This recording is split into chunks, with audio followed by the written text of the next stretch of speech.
Segunda temporada. Por Comunicadores MX.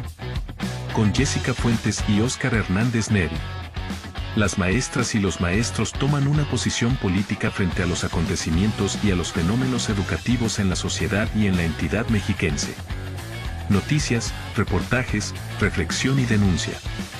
Todos los jueves de 3 a 4 de la tarde. Escuelas en Movimiento. Por Comunicadores MX. Escuelas en Movimiento. Segunda temporada. Por Comunicadores MX. Con Jessica Fuentes y Óscar Hernández Neri. Las maestras y los maestros toman una posición política frente a los acontecimientos y a los fenómenos educativos en la sociedad y en la entidad mexiquense. Noticias, reportajes, reflexión y denuncia. Todos los jueves de 3 a 4 de la tarde. Escuelas en Movimiento. Por Comunicadores MX. Hola, ¿qué tal? Tengan todos una muy buena tarde. Sean bienvenidos una vez más a su programa Escuelas en Movimiento a través de Comunicadores MX en esta segunda temporada, Maestras en Movimiento. Nuestro programa número 6. Óscar, ¿cómo estás? Muy bien, Jessica Fuentes, bienvenida.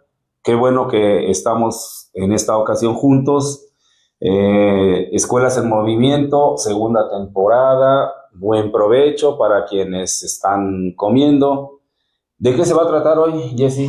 Óscar, pues vamos a continuar con el orden de nuestros programas, unas noticias y posteriormente pues una entrevista importante a la compañera Adriana Beltrán, egresada de la Normal de Texcoco, educadora. Ahora vamos a hablar del nivel de preescolar.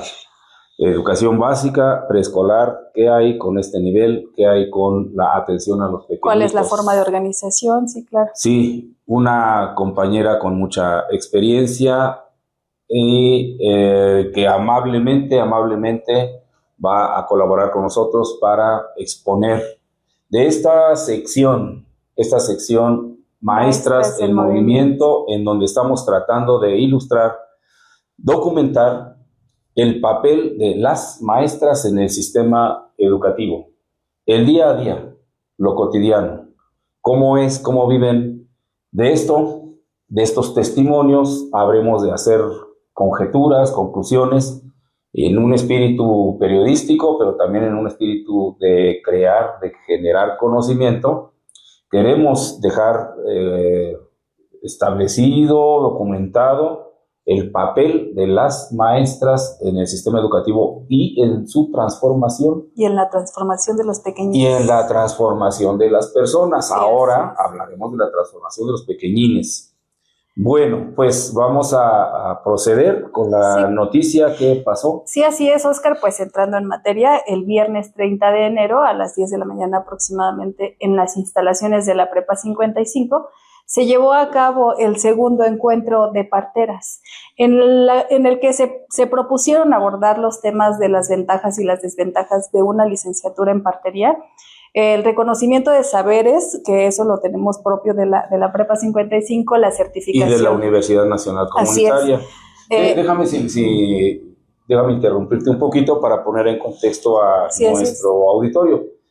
Participamos desde hace muchos años en el movimiento de las escuelas populares, y parte de estas escuelas populares son la Prepa 55 y la Universidad Nacional Comunitaria, que se encuentran en Chicoloapan, al oriente de nuestra entidad. Uh-huh. Ahí se desarrolló este encuentro, parteras. Sí. Quizá a algunos les sea muy familiar, quizá para otros sea un tema poco común. Habríamos de invitar a una compañera a las entrevistas. Deberíamos, sí, creo que muy buena idea. Vamos a gestionar que nos acompañe alguna compañera que participaron en el encuentro para que nos dé más datos, pero sí podemos adelantar que este encuentro fue todo un debate. Sí, así es. Este encuentro es todo un intento, ojalá que se concrete, todo un intento por sistematizar la experiencia, los saberes en torno a la partería. Tenemos en nuestra República Mexicana innumerables comunidades en donde las parteras han tenido un papel fundamental para atender a las mujeres que han de parir, han de dar a luz, han de dar vida a nuevos seres, y con amor los traen, con amor atienden a las embarazadas y hacen del parto toda una experiencia que mucho se platica en estos encuentros. Entonces, de eso se trató el encuentro en la Prepa 55. Fue en línea y fue presencial. Sí, así es. Nos informan que fueron alrededor de 20 compañeras presencialmente y 15 en línea, de distintas partes de nuestro país. Qué interesante. ¿Y qué hubo? ¿Qué se Sí, habló? bueno, como te digo, algunos de los temas a abordar, con lo que ya les había mencionado entre las ventajas y desventajas de una licenciatura, porque las compañeras cuestionan que sería como encasillarla. Otro de los temas, el reconocimiento de saberes, la certificación y versus la autonomía, ¿no?, de la partería. Los perfiles de las nuevas y los nuevos parteros. Y bueno, la ética y el espíritu comunitario. Por ahí hubo una intervención de una compañera que decía, bueno, yo tengo la oportunidad de trabajar con médicos, ¿no?, con obstetras. Y bueno, van, pero poco empáticos, ¿no? Poco empáticos. Hemos escuchado en más de un caso que se sufre violencia en los hospitales, ¿no? Violencia obstétrica. Y ellos sí quieren erradicar y hacer el acompañamiento. Yo creo que a muchos nos consta, la medicina, la ginecobstetricia se ha convertido en un comercio, en un mercado, en clínicas particulares y en clínicas públicas, en hospitales particulares y públicos. Y el trato que las enfermeras, que los médicos dan a quienes, sobre todo las llamadas primerizas. El trato y los procedimientos, Oscar, porque a veces aplican la episiotomía, incluso ponen DIU, o cuando recién están lastimadas, ¿no? El dispositivo intrauterino, u otros métodos, a veces sin autorización. Sí, claro. Sí, todavía es increíble, todavía en este país seguimos teniendo esto. Bueno, pues el debate en este encuentro camina en torno a certificar o no certificar los saberes de la partería. Saberes que vienen de la necesidad de la preservación de la partería. Que se tienen que preservar, pero en algunos casos el giro aparentemente, sobre todo la norma oficial mexicana 020, quiere caminar hacia la clínica, hacia la obstetricia, con todos los requisitos de ley, y creo que no es malo. Sin embargo, las parteras tradicionales se muestran desconfiadas, se muestran renuentes y defienden cabalmente, con muchos argumentos, el saber ancestral, y cómo hay la pretensión de que este saber sea extraído, o sea, el extractivismo de los saberes, propio del capitalismo, también propio de la medicina oficial, de la medicina hospitalaria, que pretende aprovechar sin reconocer lo que se hace desde hace años. Los partos existen desde hace miles de años. Sí. Cientos de años hemos sido atendidos. A mí me tocó ser atendido hace 59 años por una partera en Ciudad Nezahualcóyotl, donde sí había clínicas y sí había, en Iztapalapa, después fuimos a ir a Nezahualcóyotl. Sí había clínicas, sí había hospitales, pero no había con qué pagarlos.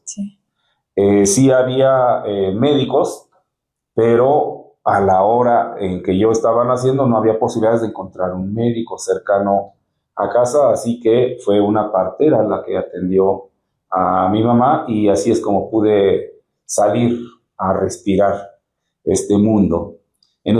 Entonces, benditas sean las parteras, porque antes del hospital, antes de los hospitales, antes de los ginecólogos y los obstetras, todo mundo nacimos de partería, en partería, de parteras. Sí, sí.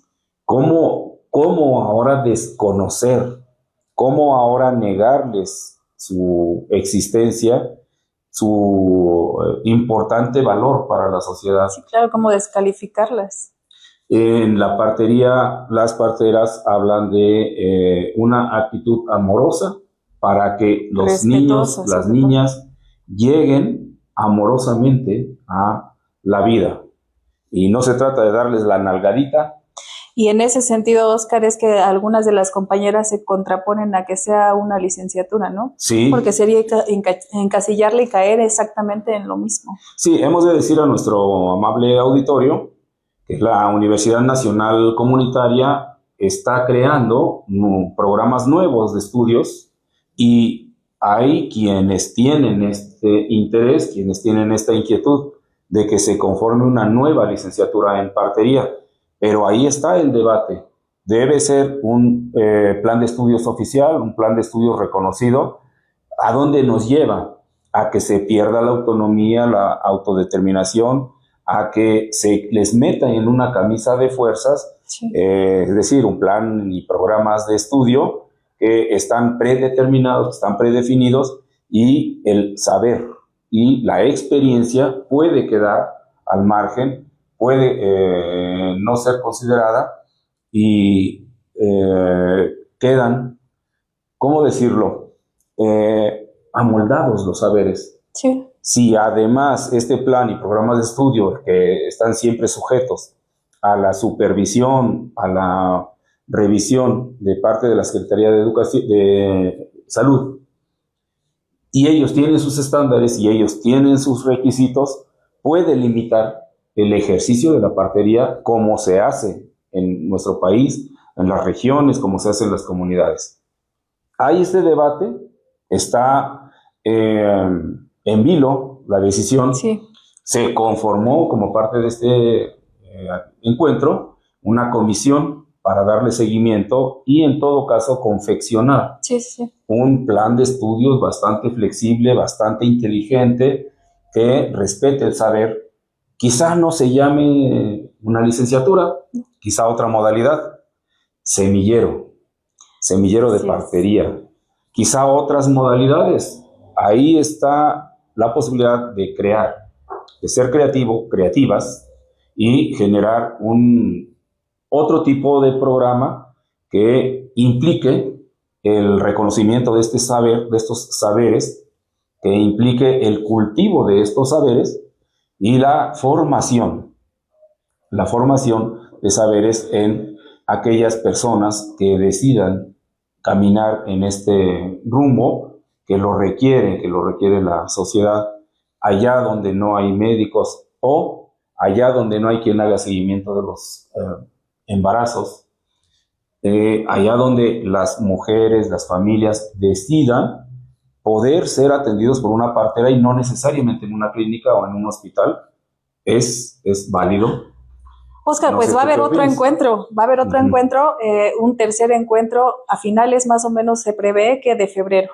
Entonces vamos a seguir informándoles por este medio. Invitaremos a nuestro auditorio porque es. esto está realmente interesante. Pues tenemos que pasar a la entrevista, Jessica Fuentes, estimado auditorio. Vamos a la entrevista con Adriana Beltrán Ávila, educadora, normalista de formación. Vamos a ver qué nos dice sobre la formación de los pequeñines. Continuamos después de este corte.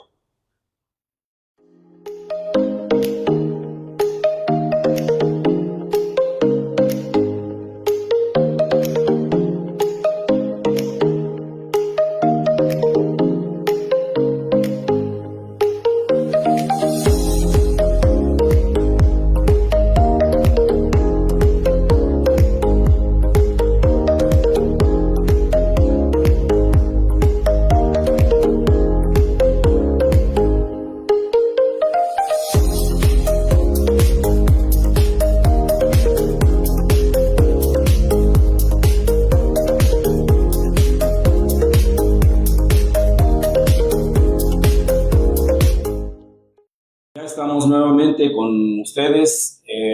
muy buen provecho para quienes están comiendo. Jessica Fuentes, tenemos con nosotros a Adriana, la maestra Adriana Beltrán Ávila.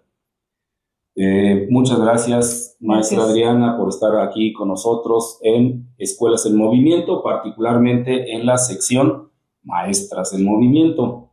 Ya le pedí permiso para hablarle de tú. Muchas gracias, maestra, por esta confianza. Es un verdadero honor y placer tener con nosotros a una maestra de preescolar. Gracias. Una educadora. Es bien emocionante porque pocas veces se voltea la mirada a las maestras educadoras.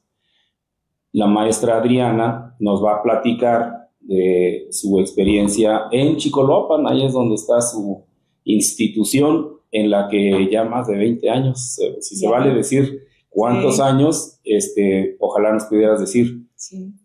¿Y cómo llegaste al preescolar? Así a bote pronto, si te parece bien la pregunta, claro, de una vez. ¿Cómo llegaste a un preescolar? ¿Por qué? A un preescolar. Bueno, yo realmente no tenía pensado o decidí como una vocación trabajar en una escuela.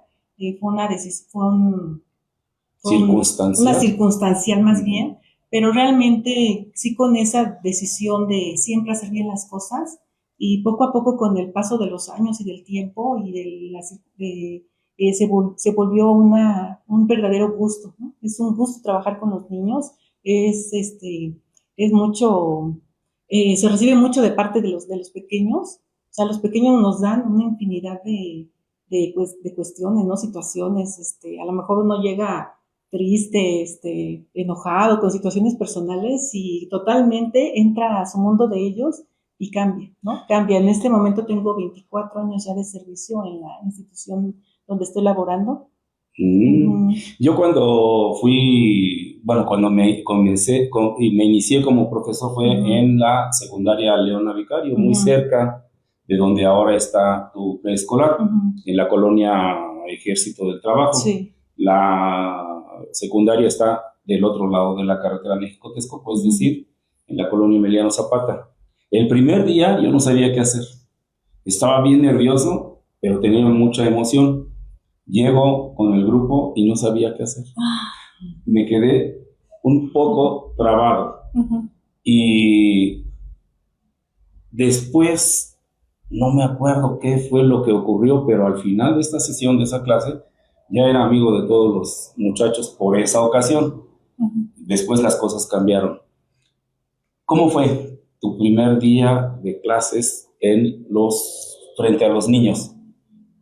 ¿Estudiaste la normal? ¿Estudiaste alguna escuela que hicieron prácticas con infantes? Sí, yo estudié la normal de Texcoco, la licenciatura de educación en preescolar, y pues ya teníamos un acercamiento con los chicos porque íbamos pues constantemente a prácticas. Claro que no es lo mismo, porque pues siempre estaba la maestra responsable del grupo y uno iba y hacía ciertas actividades, nos hacían las observaciones pertinentes, pero no es lo mismo. Cuando yo ingreso al sistema, yo no tenía una plaza, inicialmente no tenía una plaza, duré, no sé, 15 días, un mes más o menos en la subdirección. Nos determinaron a todos, algunos compañeros los mandaron a secundaria, algunos nos dejaron pendientes, aproximadamente al mes nos asignan plaza, pero llego con una compañera de generación. Y la directora donde yo llegué, la verdad es que pues nos dio esa confianza, ¿no? Esa calma, esa tranquilidad, esa paciencia, ¿no? De ver, tranquilas, pues sé que es su primer día, pero bueno, con esa confianza pues se fue dando la dinámica pues muy ¿cómo podría decirse? En confianza, tranquilidad, estabilidad. Ya era una escuela bien consolidada. Ya era una escuela, sí. Armada. Ajá, ya con muchos años, la maestra también de servicio. Y pues esa confianza, pues, también, ¿no? O sea, lo que se te ofrezca, también en Chicoloapan. En Chicoloapan también, okay. Ajá, en la colonia Santa Rosa. Y ahí estuve un ciclo escolar. ¿Tú vives por acá, por allá, por Chicoloapan? En Chimalhuacán. Profesora Adriana, perdón, Oscar, tú nos comentas que llegaste a la docencia de manera circunstancial.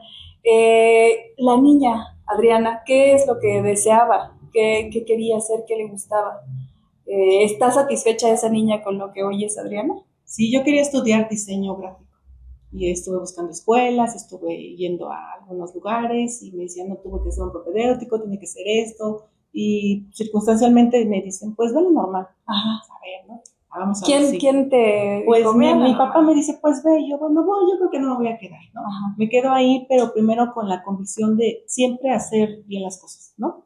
¿Tu Esa papá convicción. estudió ahí mismo? No, mi papá no estudió eso, mi papá tiene otra profesión, pero con la convicción de hacer las cosas bien, entonces inicialmente, y después, pues le fui tomando ese amor, ese cariño a la profesión, y la verdad es que si hoy me volvieran a preguntar, hoy tuviera que decidir, o sea, decidiría por lo mismo. Sí. Fuiste Además, maestra, estudiante normalista. Normalista, sí. ¿Cómo es ser una estudiante normalista? Un poco en lo cotidiano. ¿Qué pasa? ¿Cómo son los maestros, las maestras? ¿Cómo se sienten los normalistas? Pues es que yo a lo mejor no tengo otra referencia, ¿no? Yo creo que me pregunta porque algunos de nuestros compañeros, tanto a lo mejor como de ustedes o míos, si la mayoría somos universitarios, tienen y en aquellos tiempos, por lo menos los míos, era en el sistema educativo estatal, los universitarios éramos discriminados, éramos completamente ajenos, no nos querían los normalistas, los propios supervisores. Cuando había acuerdo con la autoridad superior y nos asignaban como profesores, se enojaban. Entonces, los supervisores y maestros normalistas, directivos escolares, por lo menos eso pasó en mi zona escolar cuando yo me incorporo a ser profesor, director escolar, no nos veían con buenos ojos. Por eso me llama mucho la atención cómo es ser normalista, cómo se vive. Pues es que como yo no tengo otra referencia, ¿no? Y lo que usted comenta ahorita, por ejemplo, en la escuela, pues siempre constantemente a lo mejor están cambiando las compañeras, ¿no? Y hemos tenido compañeras que son universitarias y se les recibe de la misma forma. O sea, se les recibe, al final del día yo pienso que no tiene que ver si somos normalistas o somos universitarios. Finalmente somos compañeros de la misma causa. Y que si hacemos con dedicación y amor nuestra labor, claro, no importa si tenemos una carrera universitaria o si somos normalistas. Y la comunicación y el amor, que bellas palabras, son vitales en el preescolar. Sí.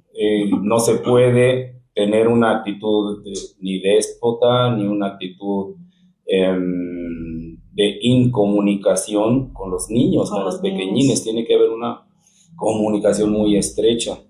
¿Cómo es un día cotidiano viviendo con los pequeñitos? Ay, es muy diverso. Es muy diverso desde que llegan, el saludo, buenos días, maestra, o sea, llegan contentos, la mayoría llega muy contento, ¿no? Y eso es un gusto también, es un privilegio trabajar en ese nivel. Llegan contentos y hola maestra, ya vine, ¿cómo estás? Y a lo mejor así como va uno y qué bonita te ves, ¿no? Y a lo mejor ya ellos empiezan así con ciertas dinámicas. Empezamos la dinámica de clase y es a lo mejor a pasar lista o no, ya se me olvidó, maestra, se te olvidó, maestra, acuérdate, hay que pasar lista, ¿no? Entonces ya estamos ahí en la dinámica, a ver, ¿qué vamos a hacer? Vamos a trabajar, sí, maestra, ¿qué vamos a hacer? Y con esa disposición, los niños siempre tienen mucha disposición. Y con los chicos de primer año que de pronto llegan un poco espantados. Pues yo no he tenido como esa experiencia, o sea, realmente yo he trabajado 3 o 4 ciclos escolares con el grupo de primero, y la verdad es que yo digo, no, o sea, son encantadores, son muy perceptivos, yo creo mucho en la energía que tenemos nosotros, entonces con esa energía que yo los recibo, creo que ellos me responden de la misma forma. Les da seguridad. Sí, entonces ellos así como de que ya llegamos y vamos a hacer, sí llora alguno que otro, o sea, es normal, es normal porque están soltando la mano de mamá, pero tengo que darles esa seguridad, esa confianza de toma la mía, ¿no? Toma la mía, aquí estoy yo y vamos a trabajar. Maestra Adriana, estoy lleno de curiosidad, porque cuando yo fui al preescolar, solamente fui 3 meses. No había escuelas, vivíamos en Ciudad Nezahualcóyotl y teníamos que caminar hasta el Valle de los Reyes, a una zona donde era llano. Sí. Cada que llovía era lodo, cada que había polvo era una enormes tolvaneras. Cuando llegábamos al grupo no había sillas, no había mobiliario, yo no sabía que era una escuela y nos tienen que sentar en tabiques, los tuvo que llevar mi mamá y había chiquitos, mis compañeritos, algunos con piojos, notorio, muy, muy notorio. Había dos niños, me acuerdo, un niño y una niña que no traían zapatos. Y su ropa, a pesar de que hacía mucho frío, no traían suéter. Había precariedad, había mucha pobreza. Sí. Sigue ocurriendo eso en los preescolares. Sí, se observan algunos pequeños, no, afortunadamente, a lo mejor en la comunidad en la que estamos, pues sí tienen un nivel socioeconómico pues medio, ¿no? Uh-huh. Regular, bueno, medio que no, los pequeños pues cumplen con lo básico, ¿no? Les cumplen con las necesidades básicas, vestido, calzado, y realmente la institución creo que tiene muchos, pues ya tenemos muchos elementos, ¿no? Nosotros iniciamos esa escuela, bueno, en esa, donde estamos ahorita actualmente ubicados, desde cero, la directora y yo, y era un terreno baldío donde empezamos, se empezó la construcción, empezó a crecer la matrícula, afortunadamente, y pues creo que sí hay chicos que siguen en mucha vulnerabilidad, ¿no? Pero son como la minoría. Correcto. Se observa que es como la minoría, sí están en una situación, porque creo que no para todos la situación económica es igual. Otra pregunta también en ese ámbito de cosas.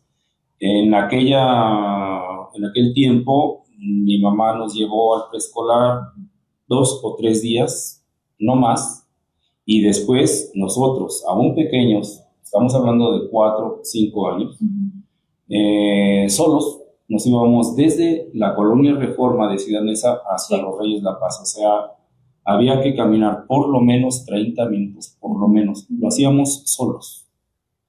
A veces bajo la lluvia, a veces en las tolvaneras, a veces combatiendo perros, porque había jaurías. Sí.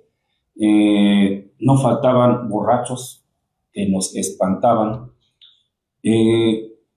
Sigue habiendo esta circunstancia, y lo pregunto porque incluso a los chicos de prepas, aún en las universidades, papá o mamá los llevan. Hay niños que se van solos, que van y regresan solos a la escuela. No, eso sí nunca lo observaron, nunca ha pasado, siempre los niños llegan acompañados, y pues sí se retiran con papá o mamá. Okay. De hecho, bueno, pues por protocolo, pues no se pueden ir solos. Yeah. Por protocolo ellos no pueden salir solos de la institución, tiene que venir la persona responsable, si no trae su gafet, su credencial, nosotros sí los entregamos con un gafet. Tenemos protocolos que seguir porque son menores de edad. Está interesantísimo, sí. Pero vamos a tener que hacer una pausa. Si te parece bien, Jessie, dejamos sembrada una pregunta.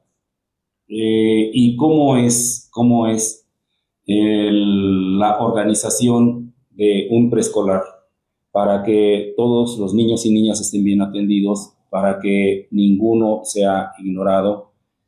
¿Cómo es un equipo de maestras educadoras? Porque podríamos decir cómo es un equipo de preparatoria, pero cómo es un equipo de maestras educadoras, no sabemos. Esa es una pregunta. Enseguida regresamos, si les parece bien. Vamos. Hacemos una pausa y regresamos.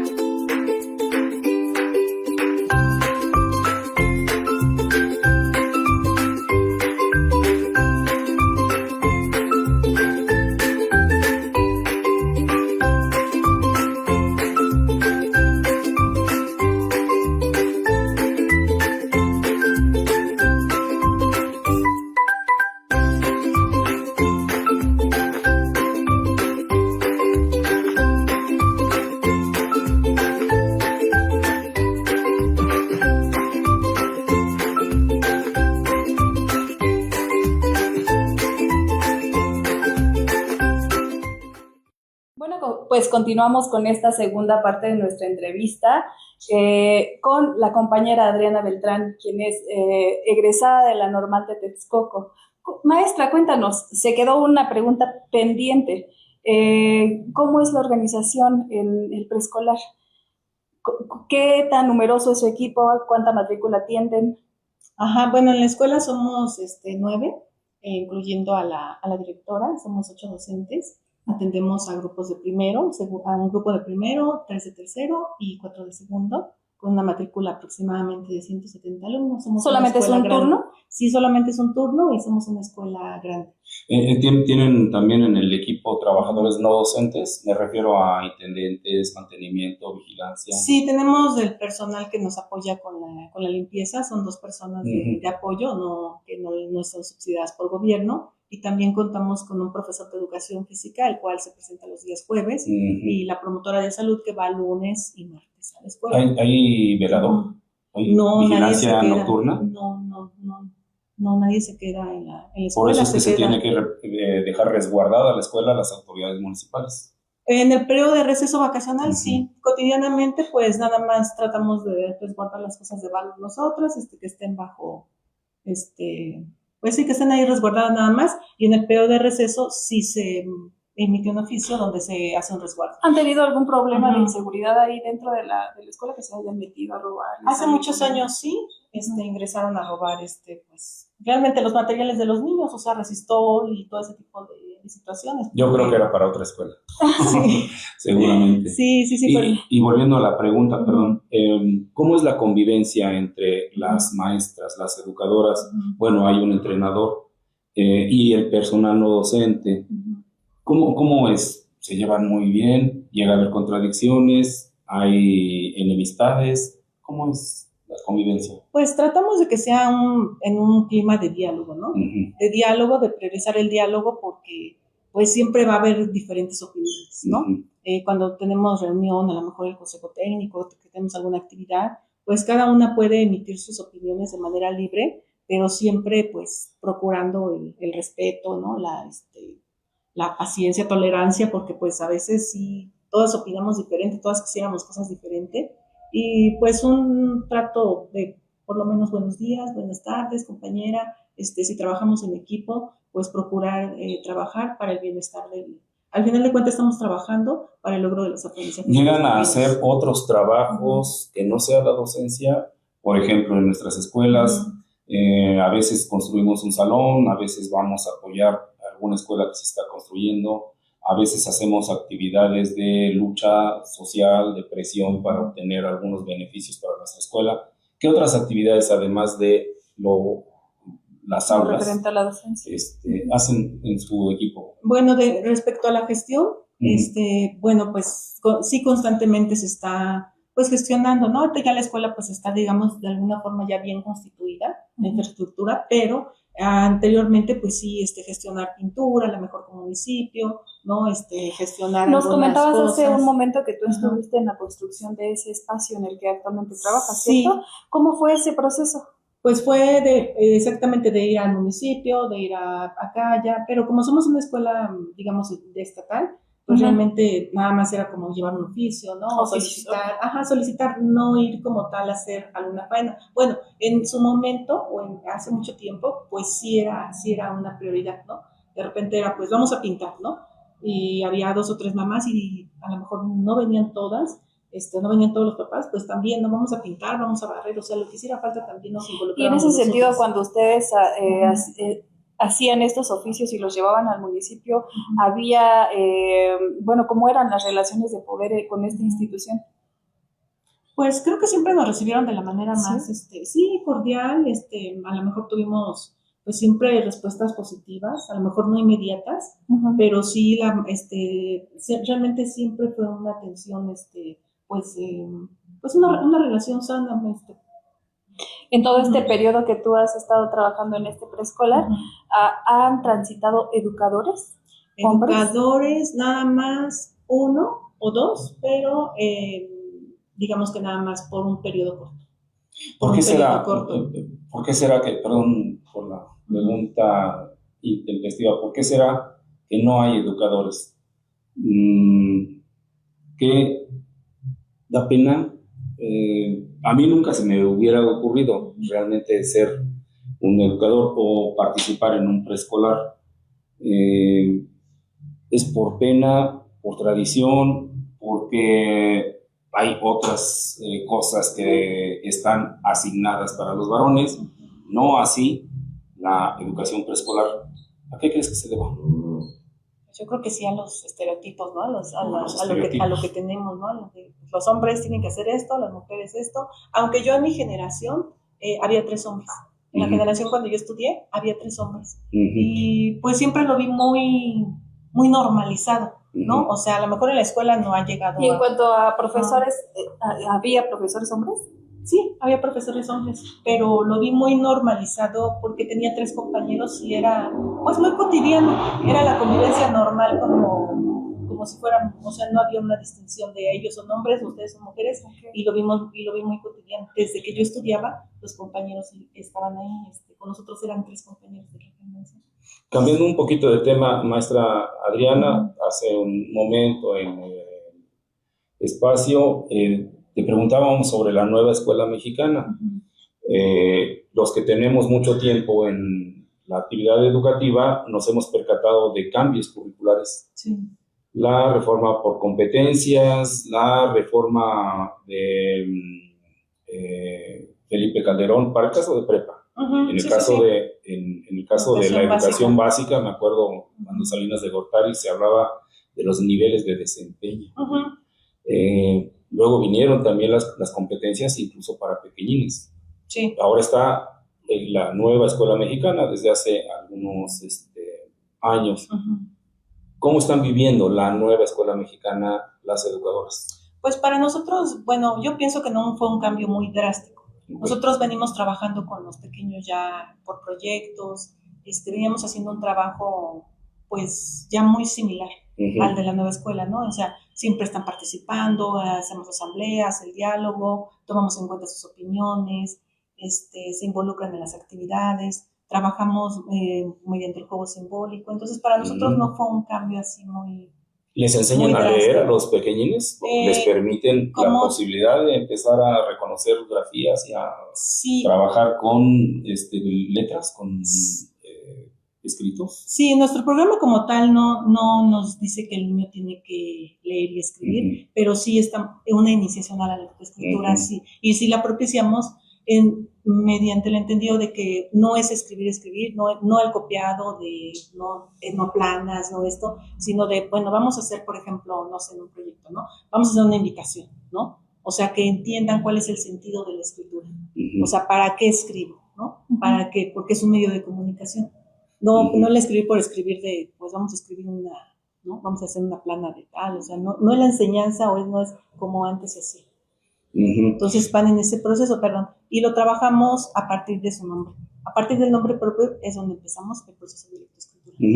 Tanto como mis hijas cuando estaban en el preescolar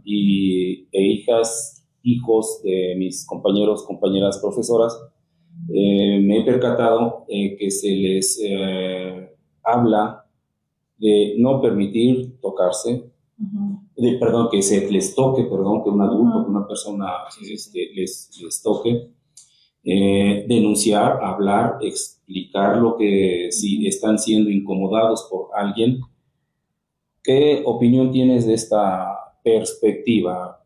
¿Podemos estar hablando ya de una iniciación en los derechos humanos, en una iniciación del enfoque de género, de que las chiquitas denuncien o hablen o expliquen que están posiblemente siendo acosadas, siendo incomodadas, violentadas por algún adulto o por otra persona? Claro.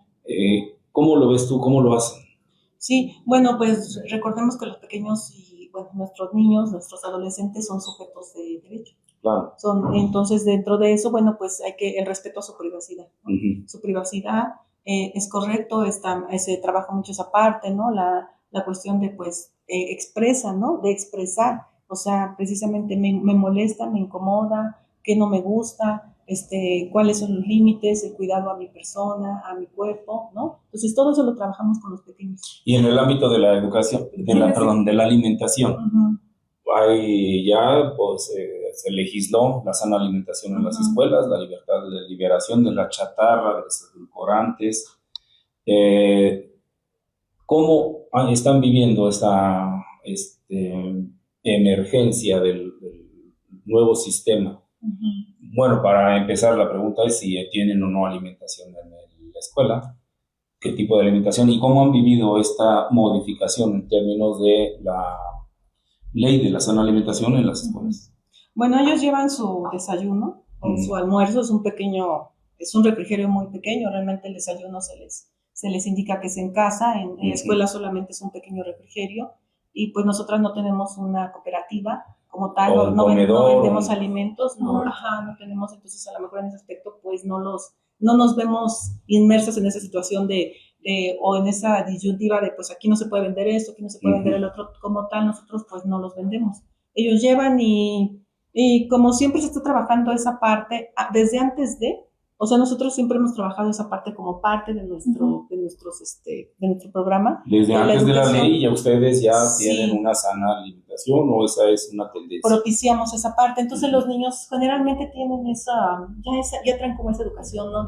Y un poquito, creo que en ese aspecto, pues que les enseñamos a cuáles son los beneficios, ¿no? Sí. Pues no tanto de, pues tienes que comer esto porque te lo tienes que comer, sino cuál es el beneficio de comer bien. Incluyes de alguna manera al tutor, que a veces ya que sabe que hay comedor, por ejemplo en la escuelita de mi hija, cuando iba al preescolar, así había comedor, y entonces ya uno se deslindaba de alguna manera. Pues ya no les decía, pues yo doy esto, ¿no? Pero sí, o sea, se olvidaba de ese asunto.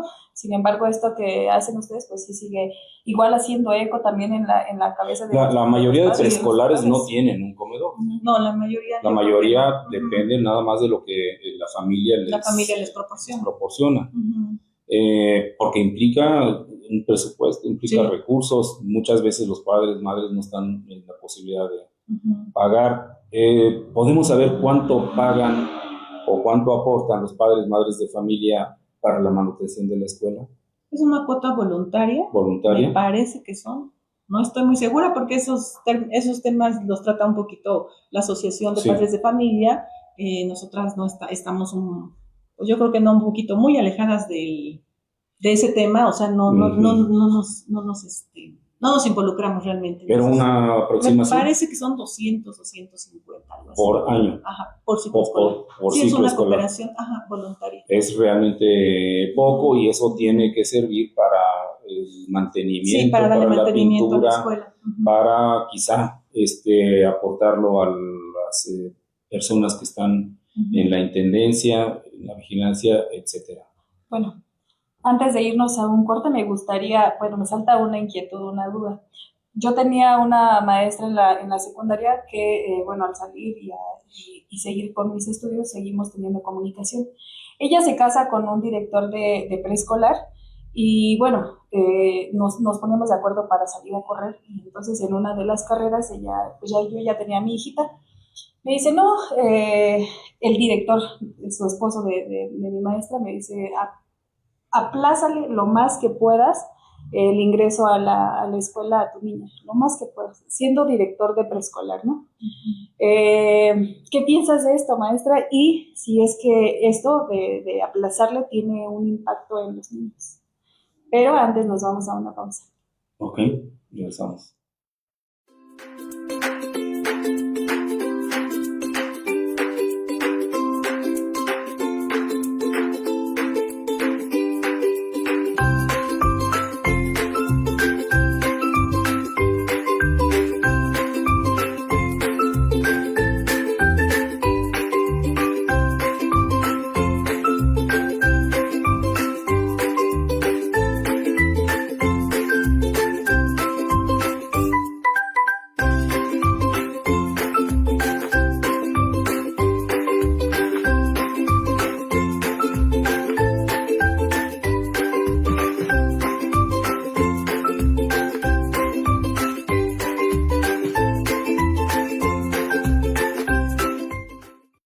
Bien, pues continuamos con esta tercera parte de la entrevista con la compañera Adriana Beltrán. Pues con esta duda y inquietud que me salta, sí hay que aplazarles la edad al ingreso a la escuela. Para ingresar al preescolar. ¿Tendría beneficios o más bien los estamos perjudicando? Pues en mi experiencia yo creo que les ayuda mucho. O sea, he trabajado con grupos del primer año, los niños que tienen 3, 4 años, y al contrario, o sea, les ayuda para desarrollar autonomía, socializan, se van haciendo más independientes, pues les ayuda en muchos aspectos, amplían su vocabulario, logran expresarse de manera más coherente, o sea, tiene más beneficios, ¿no? Desarrollo de la motricidad. Entonces, no vería la razón como para aplazar ese ingreso a la escuela, ¿no? Maestra Adriana, Jessica, seguramente a ti también te pasó. El primer día que llevas a tu hijo o tu hija al preescolar y lo tienes que dejar ahí. Sobre todo si es el primer hijo, el primogénito, la primogénita. A mí me pasó, yo quería llorar cuando dejamos a Sí. mi hija y lo mismo, su mamá nos pasó una desazón difícil. Y cuando tuvimos a la otra hija, la menor, y tuvimos que dejar a las dos, todavía peor, una sensación de desamparo difícil. ¿Has visto este fenómeno en los papis, en las mamis? Sí, ¿Y cómo se tendría que resolver? ¿O cómo? y es entendible. Lo que pasa, yo creo que es entendible, ¿no? O sea, es razonable porque sí están dejando, o sea, para el pequeño es un cambio, ¿no? Es cambio de dinámicas, de rutinas, de todo. Y para los papás, pues es dejar a su pequeño, ¿no? O sea, tenemos que entender que es el pequeño de la casa o la pequeña de la casa o es su todo. Es su todo y es de decir, pues te dejo ahí. Es razonable para los papás. Pero yo les pido a los papás y les digo, bueno, pues tengan esa confianza, ¿no? Tengan esa confianza, crean que va a estar bien. Claro, no puedo decir que no les va a pasar nada porque les estaría mintiendo, ¿no? Pero créanme que les digo, voy a hacer todo lo posible porque estén de la mejor, ¿no? Además, de cierta manera, esas emociones se transmiten, ¿no? Si uno también está con miedo, pues el niño se va con miedo, ¿no? Sí. A mí la verdad es que eso no me ocurrió, porque además, o sea, sí entró, o sea, sí se le hizo esto de aplazarla, pero por distintas circunstancias, la pandemia, el regreso a clases seguro, regresó ya en tercero y además iba enfrente de la casa, entonces no fue así como tan complicado no dejarla, te sentiste abandonada. Sí, claro. Bueno, y con esto de la pandemia que hablamos, ¿cómo la viviste? Y cómo es que, bueno, tú sí puedes determinar o visualizar un antes y un después de la pandemia respecto de la tecnología, ¿cómo regresan los niños? Sí, bueno, considero que, bueno, para empezar, la vivimos, pues fue como que se veía lejana, ¿no? Cuando nos dicen en enero, en diciembre, ¿no? Empieza en tal país, entonces como que, bueno, pues fue por allá, ¿no? Y por allá están allá, quién sabe qué pase, ¿no? Nos dicen días antes o tal día, hasta aquí, ¿no? Nos vamos a casa. Y de repente, pues, enfrentarnos pues a una clase en línea, ¿no? Y yo decía, ¿y ahora cómo le voy a hacer? ¿Y qué voy a hacer, no? Pues ya ahí me tienen, ¿no? Tenía 2 computadoras y de las 2 computadoras no hacía una, ¿no? Te obligaba a desarrollar otras habilidades. Sí, otras habilidades. Que además vamos a decir, lo voy a confesar aquí en nuestro auditorio, nuestra compañera Adriana Beltrán Ávila no es muy afecta a las redes sociales ni al uso del celular. De las tecnologías. Imagínate cuando se tuvo que hacer cargo de un grupo a la distancia utilizando un monitor o utilizando un celular. ¿Cómo lo viviste? Sí, pues aprender, ¿no? A aprender literal, vamos a hacer y a reunirse con quien uno pudiera para probar, ¿no? Porque también uno no me voy a enfrentar al primer día de, pues, a ver cómo le hago, ¿no? Y a ver cómo le hago. Entonces, a empezar, afortunadamente, pues, teníamos como el tiempo, ¿no? Nos empezaron a avisar y como que teníamos el lapso de tiempo porque recuerden que nos fuimos y no nos enfrentamos a ese ciclo escolar en línea. Todo ese ciclo, el término del ciclo escolar, ya no vimos a los chicos. Fue nada más así ya de, pues, nos vemos y marzo. Se mandó, cuando iniciamos el ciclo escolar, sí ya nos dicen, hay que entrar, hay que hacer la clase, no sé qué. Entonces ya con cierta preparación, a lo mejor me conectaba con algún familiar, con los amigos, con alguna persona, pero vamos a conectarnos, vamos a ver, ¿no? Sí. Vamos a probar cómo se pone una presentación, vamos a ver cómo se proyecta. Además son chiquititos, cómo mantienes su atención así, ¿no? Cómo mantenemos. Y realmente para mí fue, pues digo, afortunada. Primero yo decía, pues somos afortunados, ¿no? Fuimos afortunados de podernos ir a casa. Y yo les decía, el bienestar de uno, pues es el bienestar de nuestros pequeños también, ¿no? Entonces decía uno, con la tranquilidad bueno, pues yo aquí me siento y no lo sé, pero ahorita investigo y ahorita le busco cómo le hago, ¿no? Sí. Digo, afortunados porque podemos estar en casa. Y sí, ya probando, bueno, pues ahí van a ver yo cómo le hago y a ver, muévele y vamos a verlo y esta, en esta. Y, entonces, pues ya después se fueron adaptando. Y a mí, a pesar de que estábamos a distancia, a mí me gustaba mucho, pues, mantener un poquito la dinámica de mi clase, ¿no? Entonces era de, pues a lo mejor papás, yo sé que no tienen conos, yo tengo mucho material en la casa de ustedes, pero a lo mejor yo sé que los papás no tienen conos, aros y muchas cosas, pero vamos a hacer esto, pues que hace un kit, vamos a formar esto, vamos, y me gustaba mucho también mantener a los niños en movimiento, ¿no? Aunque fuera a distancia, que estuvieran en un movimiento constante. Qué bonito. Trabajábamos la clase de educación Maestra física, Adriana, perdón. no, discúlpame. Nuestro gran coco en las preparatorias, en las universidades, en las secundarias es el teléfono celular. Sí, me imagino. Porque llegan a ser más importantes que la propia escuela. Sí. El celular y el o la estudiante ahora son este binomio, que son un solo ser. Sí. Hay que competir la atención, la información con el celular y las aplicaciones y las redes. ¿Cómo es este fenómeno en el caso de los pequeñines preescolares? ¿Compiten ustedes con los celulares también? Hay pequeñines que desde muy temprana edad ya tienen un celular para entretenerse, cosa que ayuda en alguna medida a mamá que tiene que lavar los trastes, que tiene que atender el trabajo, que tiene que atender la tienda o que va al tianguis a vender, y le llega a ayudar el celular a mamá o a papá para que los distraiga o más bien para que los concentre. Sí. ¿Cómo es en el caso del preescolar? ¿Llevan celulares? ¿No llevan celulares? No.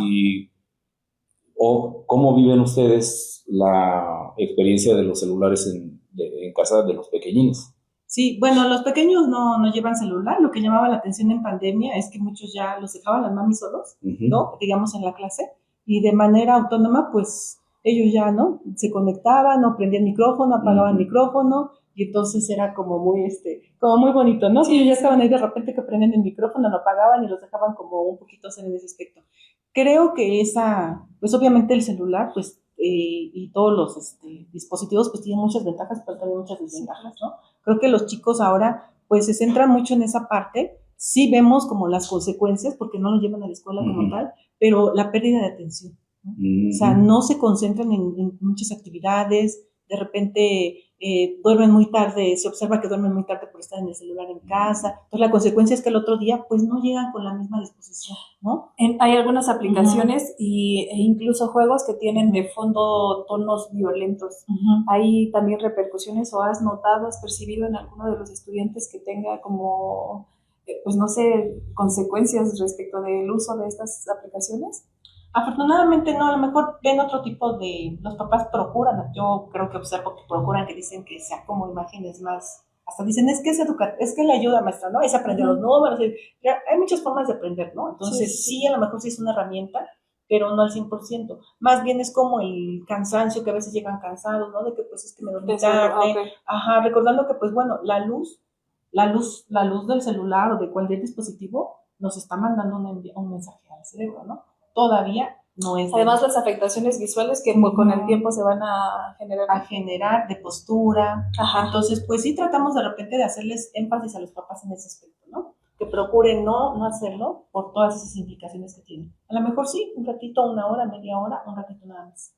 Maestra Adriana, en otro orden de ideas, ¿qué va a pasar con el preescolar, los preescolares que están perdiendo población? Bueno, en términos generales, la educación básica está perdiendo población. El preescolar es un caso, se incrementa mucho secundaria, está incrementándose el bachillerato, la población que demanda bachillerato, hay menos niños, la pirámide de edades está cambiando demográficamente hablando. Claro. ¿Qué va a pasar con este nivel en nuestra región, en México? Ya no va a ser necesario. ¿Irá a ser más necesario? ¿Qué puedes vaticinar según tu experiencia? Pues en mi experiencia, bueno, hasta por el momento sí están ya disminuyendo, están cerrando grupos, están cerrando algunos grupos en algunas zonas, tanto a lo mejor en el estado, en el municipio donde estamos como en otros municipios del Estado de México, sí tengo conocimiento que están cerrando. Creo que no vamos a dejar de existir, pero sí estamos teniendo, o sea, menos matrícula. Menos matrícula. No es el caso de nuestra escuela siempre tiene mucha demanda, afortunadamente, pero sí es el caso de, pues, conocemos muchos casos de otras instituciones que está bajando mucho la matrícula hasta el punto de que, pues, esa escuela o ese grupo cierra turnos. Ajá, exactamente, están cerrando, el cual, pues, no sé si nos vaya a afectar en la escuela o vayamos a llegar en algún momento. Por el momento no es algo que estemos considerando porque tenemos una matrícula, pues siempre tenemos mucha matrícula, sí, siempre tenemos alta cupo demanda. Completo. Sí. El cupo. Afortunadamente siempre tenemos alta demanda en la institución. Tus proyectos para el futuro, ¿cómo futuriza una educadora? ¿Cómo ve el futuro, su futuro, hacia dónde camina tu vida, tu existencia? Me queda claro que Adriana Beltrán ha sido una normalista exitosa, una educadora muy exitosa, es muy satisfecha de su trabajo cotidiano, de su trayectoria en la educación preescolar. ¿Cuándo te vas a jubilar? Si es que te vas a jubilar, y si te jubilas, ¿qué va a pasar? ¿Vas a continuar estudios? ¿Vas a seguir enseñando en otro nivel, en otra? No sé, ¿qué va a pasar con Adriana en unos años? En unos años. Bueno, para empezar, pues sí estoy muy contenta con mi trabajo, me gusta, lo disfruto, y luego les digo, entre broma, lo disfruto y me pagan. Entonces, es lo bonito, lo disfruto y me pagan todavía por ir a trabajar. Y bueno, yo en 5 años tendría que estarme jubilando, y sí lo voy a hacer. Sí lo voy a hacer, y probablemente, pues, tengo, pues, otros proyectos personales, siempre estoy haciendo otras cosas independientes de trabajo. ¿Tienes hijos? No tengo hijos. Okay. No tengo hijos, entonces siempre estoy con proyectos independientes a la escuela. Claro que mi prioridad siempre ha sido mi trabajo, pero siempre tengo proyectos. Me gusta viajar, me gusta mucho andar en bici, me gusta nadar, o sea, siempre hago otras cosas independiente de todas las maestras, como es tu caso, tienen un aporte sustantivo en la formación de sujetos históricos, de personas que se convierten en ciudadanos, que se convierten primero en niños de primaria, de secundaria, de licenciatura, quizá de posgrado. ¿Has visto niños que el día de ayer estuvieron contigo y hoy se han convertido en profesionistas, se han convertido en posgraduados? ¿Cómo te miras como parte de su formación en estos casos? Pues sí los hemos visto. Viven en la colonia, viven en la comunidad, y de repente nos encontramos, y yo la verdad a veces no me acuerdo de ellos, ¿no? Pero me saludan, hola maestra, y ya estoy estudiando, voy a la universidad, ¿no? Y ya hago esto, maestra. Ellos te recuerdan. Ellos se acuerdan más de mí. Entonces ya me saludan y, hola maestra, ¿cómo estás? Y qué gusto, y mira, ya estoy en la universidad, y estoy haciendo esto. Y creo que sí somos una parte importante, a lo mejor no somos, obviamente somos la base, ¿no? Somos el primer contacto de los niños, y es importante nuestro influencia, la incidencia, el impacto que se consiguió. Exacto. Qué bueno, me parece que esta puede ser la gran conclusión, quizá una conclusión provisional, porque esperamos que podamos charlar posteriormente. El tiempo se nos acaba, estimada Adriana, estimada Jessica. Vamos a despedirnos y dejemos me atrevo a concluir esto. La maestra educadora exitosa en la normal, en el preescolar, ha tenido una incidencia fundamental en la formación de los pequeñines que se hacen ciudadanos, y muchos de ellos hoy exitosos profesionales. Ahí se ve en el ser intrínseco, la incidencia, la influencia de una maestra. Por eso hablamos de las maestras en movimiento. Toda nuestra admiración, todo nuestro agradecimiento, estimada Adriana. Esperemos que no sea la única vez, esperemos que podamos darle continuidad. Vamos a hablar sobre la nueva escuela mexicana y el efecto. Sí. Muchas gracias, maestra. Gracias por acompañarnos. Nuestra admiración y nuestro respeto, gracias a Comunicadores MX. Pero vamos a anunciar la cápsula de nuestra compañera Rocío, la segunda parte de la cooperativa de Huertos Miravalle. De esto vamos a hablar en la cápsula de la compañera Rocío de Educa Acción Ambiental. Gracias Adriana, gracias Jessy. Gracias a ustedes. Gracias a quienes nos han acompañado. Nos vemos la próxima. Buen provecho. Hasta la próxima. Somos una cooperativa de la Sierra de Santa Catarina. Somos tierra que lucha y manos que crean. Somos Huertos Comunitarios Miravalle Nuusabi. Aprendiendo juntas y juntos, sembrando esperanza. Producimos alimentos agroecológicos, naturales, bioinsumos, lombricomposta, entre otros productos naturales, porque creemos que cuidar la tierra es cuidar la vida. En nuestros huertos nacen lechugas, cebollas, betabeles, zanahorias, espinacas, cilantro y plantas medicinales. Cada cosecha lleva esfuerzo, cariño y compromiso con la salud de nuestra comunidad. Transformamos residuos en abono, basura en vida y problemas en soluciones colectivas, porque para nosotras y nosotros nada se desperdicia, todo vuelve a florecer. Este viernes 30 de enero participamos en la jornada Manos del Pueblo en el Parque Cerrito Tezontle, donde compartimos y pusimos a la venta productos de nuestros huertos. Ahí nos encontramos con vecinas y vecinos, intercambiamos palabras, sonrisas y alimentos, cultivados con conciencia. Más que producir comida, estamos sembrando organización, autonomía y comunidad. Creemos que desde lo local nacen los grandes cambios. Seguimos trabajando la tierra y seguimos creando con las manos. Y caminando juntas y juntos, construyendo un futuro más sano y más justo.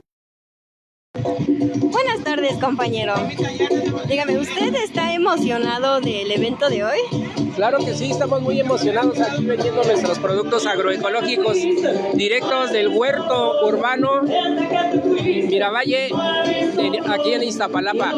Y bueno, estamos muy contentos porque el día de hoy vinimos con todos nuestros compañeros de la Unión de Colonos, los compañeros cooperativistas. Estamos incursionando en este tipo de actividades y nos da mucho gusto estar aquí. ¿Verdad, compañera Vero? Claro que sí, compañero.